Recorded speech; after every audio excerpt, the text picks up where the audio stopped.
Hi everyone. এই সোমবারে মানে 28 জুলাই আমি সকাল সকাল সাজুগুজু করে এই বৃষ্টির মধ্যে বেরিয়ে পড়লাম আমার মামা শ্বশুরের একমাত্র মেয়ে পায়েলের রিং সেরিমনি অ্যাটেন্ড করতে। সাথে সেই দিন ওদের রেজিস্ট্রিও ছিল।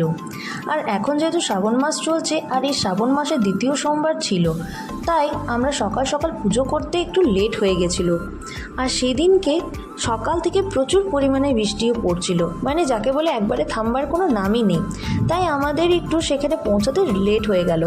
আর আমরা সেখানে গিয়ে দেখি রেজিস্ট্রি করার যে কাকুটা আছে সে কাকুটাও বসে আছে, সাথে পায়েল আর তার হবু বর অমিতও সেখানে বসেছিল। কিন্তু বারবার করে লোডশেডিং যা হচ্ছিল তার জন্যে তারা অপেক্ষা করছিল যে লাইন যেন চলে আসে। যাই হোক, তাড়াতাড়ির মধ্যে লাইনও চলে এলো এবং ওরাও আস্তে আস্তে নিজের রেজিস্ট্রির প্রসেসটা শুরু করে দিল। আজকে ফাইনাল ডেট ছিল আর আজকে ওরা দুজন সাইন করে নিলেই মোটামুটি ওদের রেজিস্ট্রি একদম কমপ্লিট হয়ে যাবে। সো ফাইনালি রেজিস্ট্রিটা কমপ্লিট হয়ে গেল। আর এবার আমরাও ব্যস্ত হয়ে গেলাম সব নিজেদের ফটো তুলতে আর বাকি সবার সাথে ফটো তোলার জন্য। এই ওকেশনটা আয়োজন করা হয়েছিল ওখানকারই এক কমিউনিটি হলে। তো রেজিস্ট্রির পর শুরু হয়ে গেল আমাদের রিং সেরিমনি ওকেশনটা। একে অপরকে আংটি পরানোর পালা। এখন অমিত পায়েলকে আংটি পরাচ্ছে। আর এই আংটি পরানো শেষ হলেই চলে এলো একটা হার্ট শেপের খুব সুন্দর একটা কেক। দেখতে বেশ সুন্দর লাগছিল, কিন্তু বারবার করে হঠাৎ কারেন্ট অফ হয়ে যাওয়ায় আমাদের মনটাও খুব খারাপ হয়ে যাচ্ছিল। যাই হোক, কিছুক্ষণ ওয়েট করার পর কারেন্ট ঠিক চলে এলো অ্যান্ড ফাইনালি কেক কাটিং সেরিমনিটা কমপ্লিট হলো।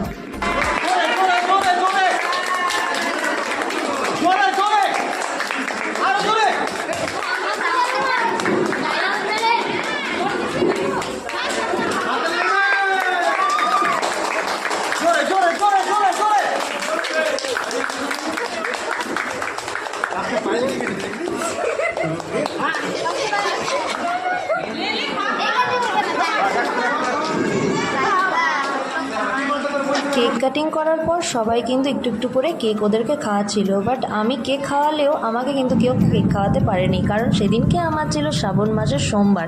আর এই সোমবারগুলোর দিনে আমি মোটামুটি উপোসই থাকি, মানে একদম নুন আর লক্ষ্মী আমি খাই না।